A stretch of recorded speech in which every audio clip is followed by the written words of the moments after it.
Thank you all, and thank you for coming.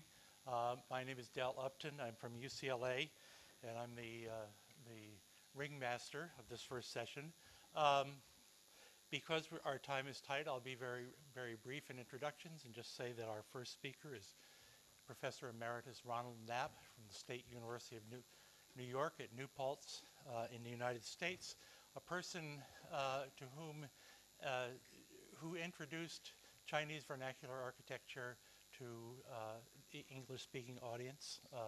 He's worked in China for over 50 years and is the person on that subject for all of us in the United States. Professor Knapp.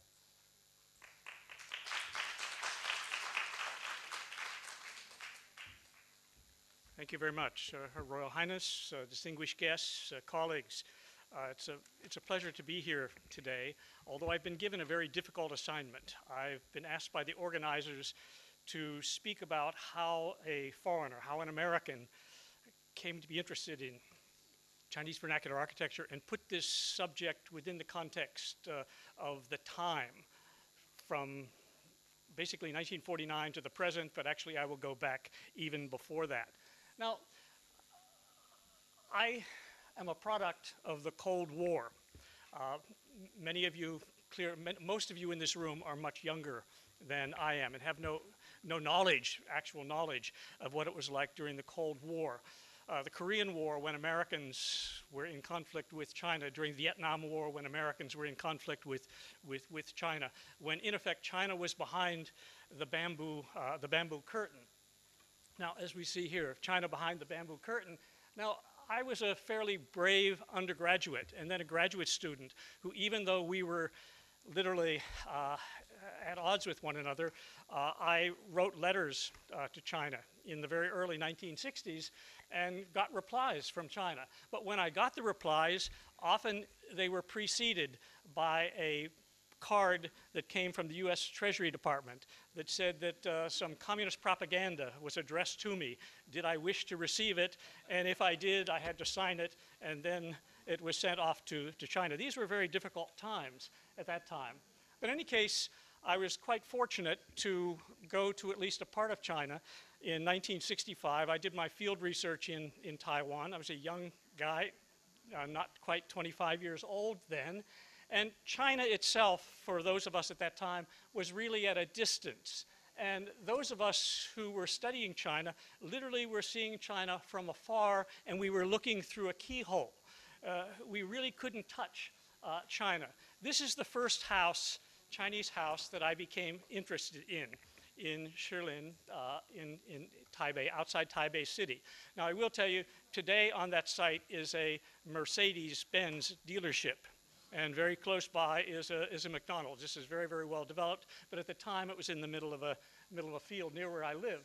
Now, as you can see here, again, many of you don't come from that particular time, but those of us in that particular time were well aware of what was happening in China, but from a distance, not only in terms of the People's Commune, able to read about the People's Commune in magazines and newspapers, but also knowledgeable about what kind of transformation was taking place in many Chinese villages in the Nongye Xue Dazhai movement.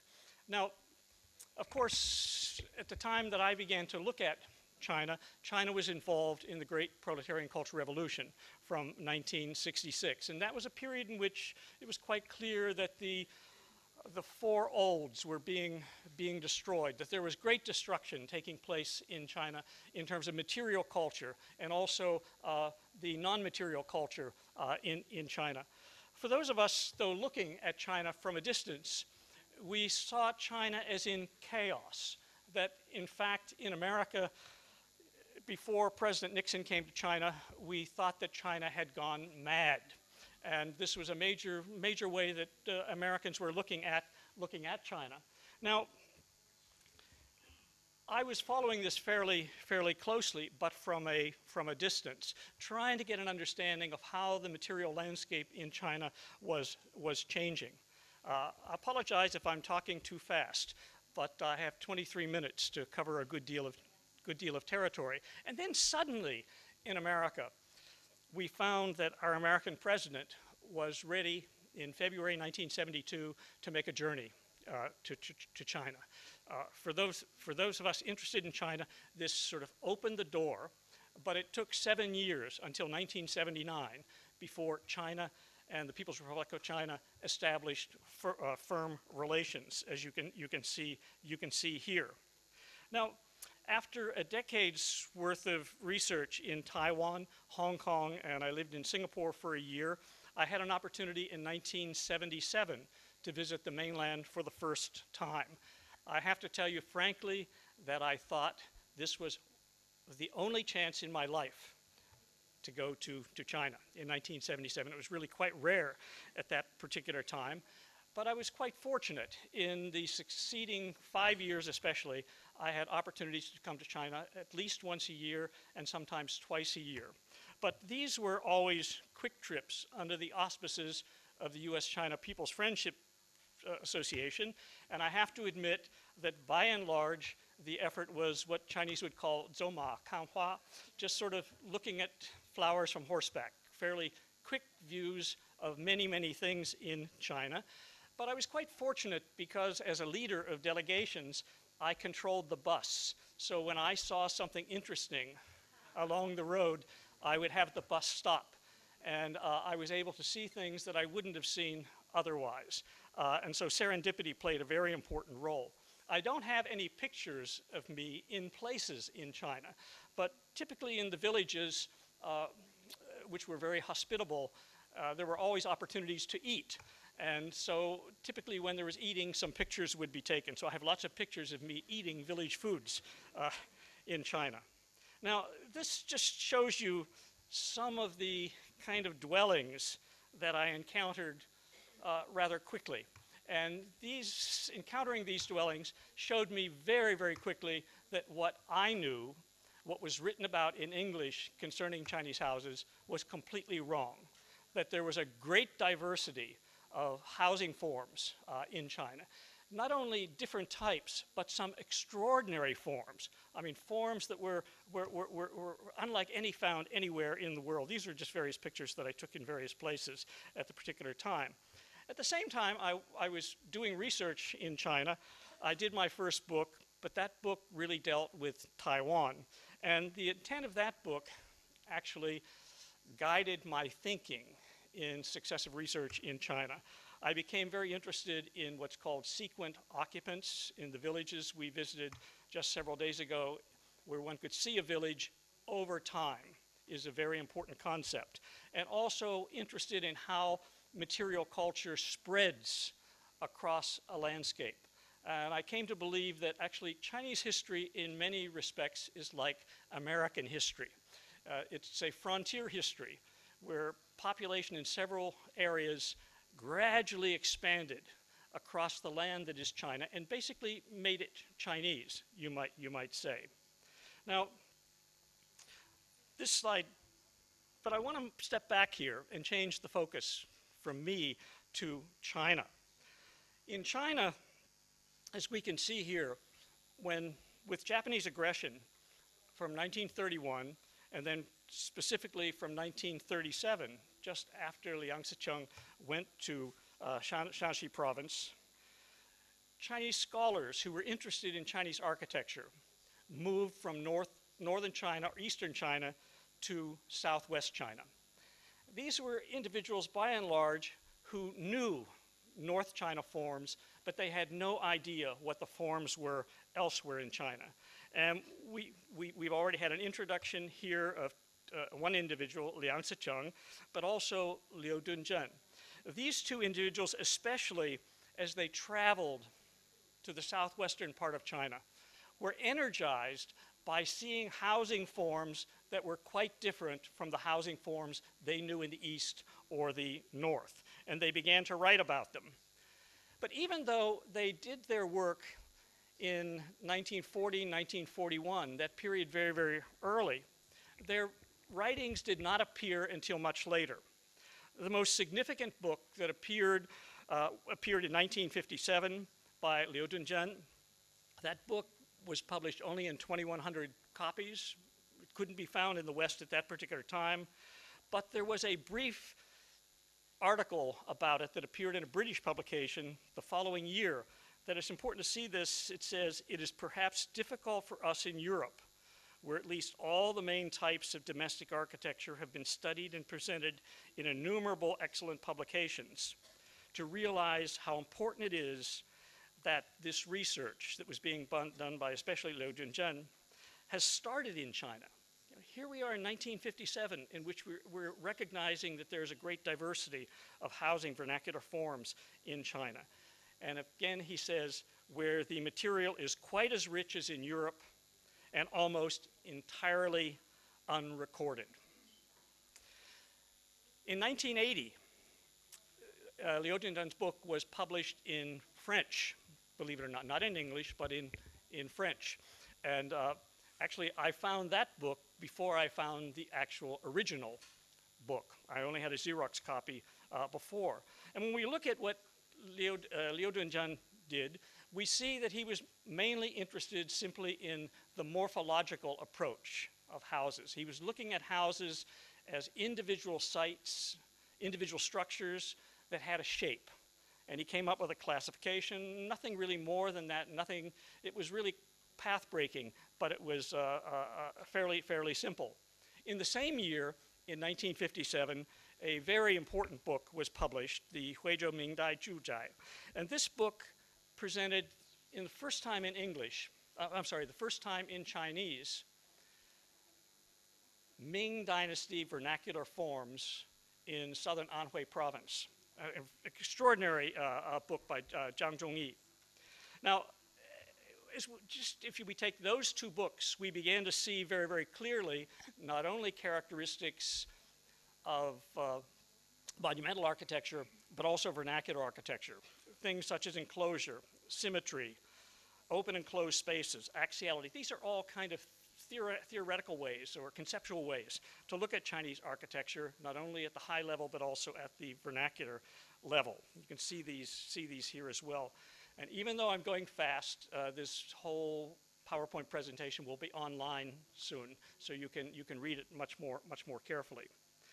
Now, in the 50s and even the 60s, field research continued to occur in China. Sadly, however, most of the 1950s and 1960s research did not appear until the 1980s. And when it appeared in the 1980s, it appeared with collective authorship, that the individual authors were not acknowledged. For me, this was a very important book here, the Zhejiang Minju book, which was published in 1984. And I have to admit that this became my guide. I used that book as my guide to get to know one province better. And this is a very important book. It's been reprinted, and Professor Law is involved in the reprinting of it.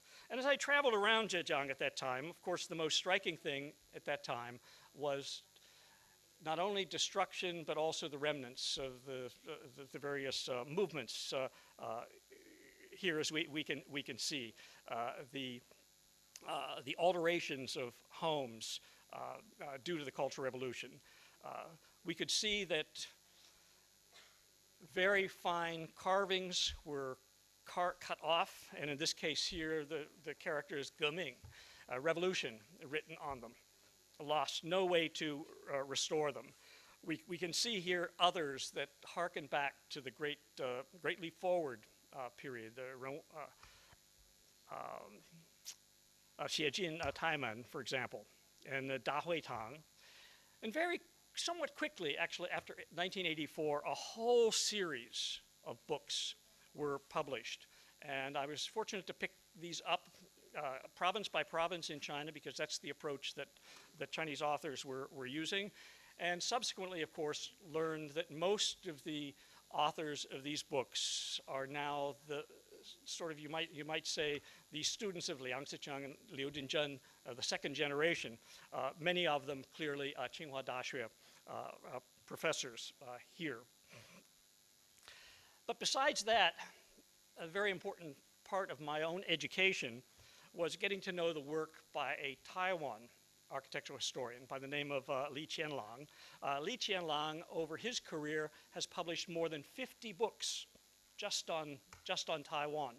They've been translated into English, produced on the mainland really as well, but really extraordinary books that not only began with buildings, but then moved basically to villages and paid attention to heritage, a very important contributor to our knowledge. Another one in Taiwan is Xu Mingfu, who hasn't been as prolific, but has done some very, very good work. And even Li Qianlang wrote children's books, and trying to give people in Taiwan some sense in cities, living in cities. In fact, in Taiwan today, you can find courtyard houses like this right amongst the high-rises in the city. Out of this, I actually published my first book on the mainland that was called China's Traditional Rural Architecture. And it was published in 1986.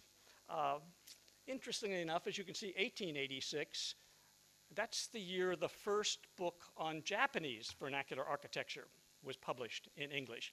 A whole century, the book on Japanese vernacular architecture, much, much better than my book. My book is very general. That book is an exceptional book on Japanese vernacular architecture at that particular time. And as this was moving along, there was the older generation trying to engage the younger generation in China with fairly annual conferences that traveled all over China.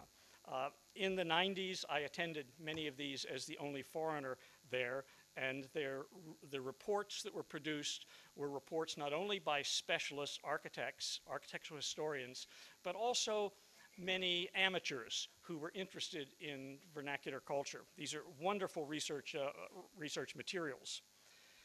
While doing this, spending more time in Zhejiang, I then published a book which focused on one province. I began to realize very, very quickly it was difficult to survey all of China, that it was necessary to focus on one area, and I focused on Zhejiang, which, as you can just see here, Zhejiang has very, very rich vernacular traditions that are even regional in one province.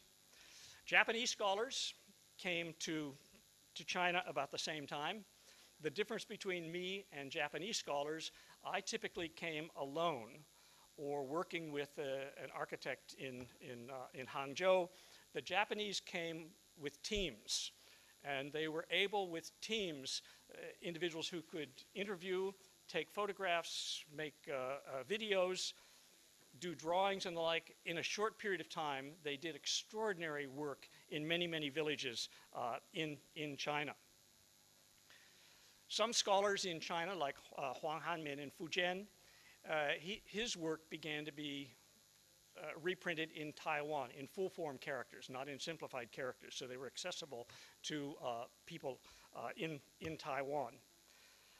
Another very important individual at this particular time that I became quite close to from the 1980s down to the present is a fellow by the name of Li Yuxiang.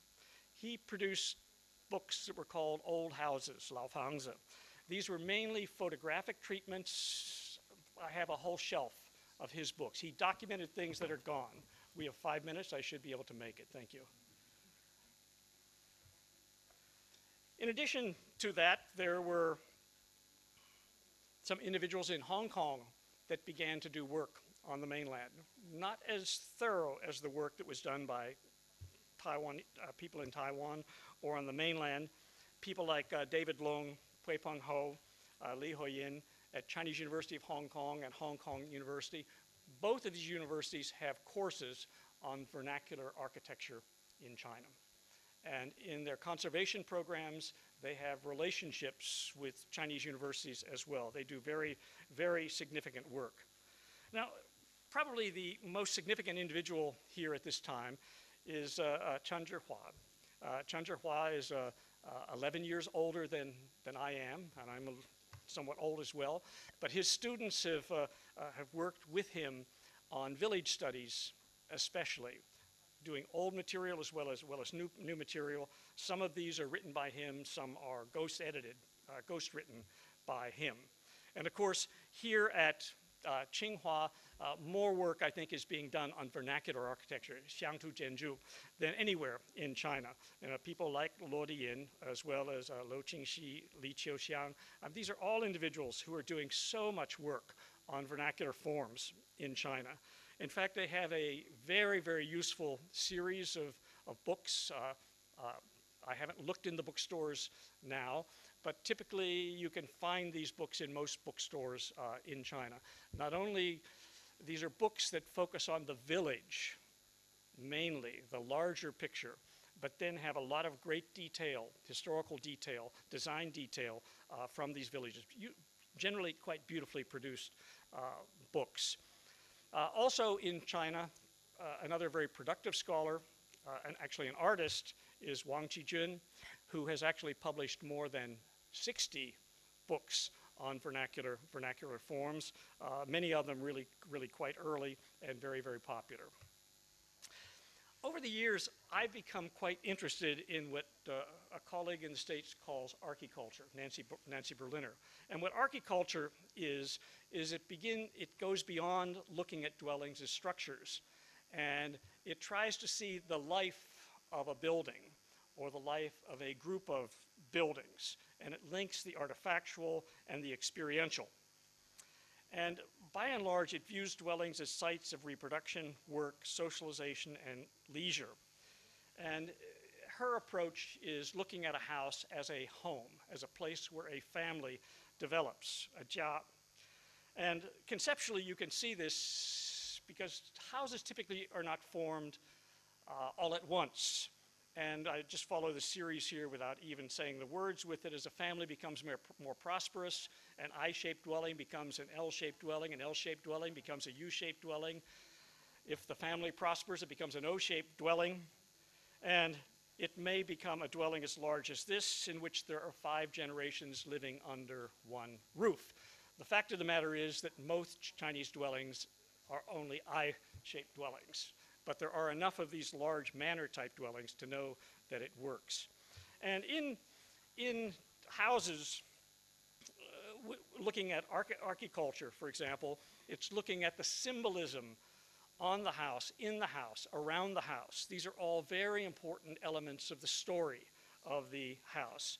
And these are some of the things that I've tried to tell in my writings. A very popular book was China's Living Houses, which focused on the symbolism involved within a house, but also those elements, folk elements that are used in constructing a house. These were brought together in a book in 2005 under the auspices of China Institute in New York, in a book called House, Home, Family, Living and Being Chinese. That book has been published in China. It was published in 2011 in China, a very, very nice edition. Now, I wish I could say that my research on Chinese houses continues, but it so happens that my ideas have evolved. I've always been interested in bridges, and I did a book on Chinese bridges. And I got sidetracked also doing a book on Chinese houses of Southeast Asia.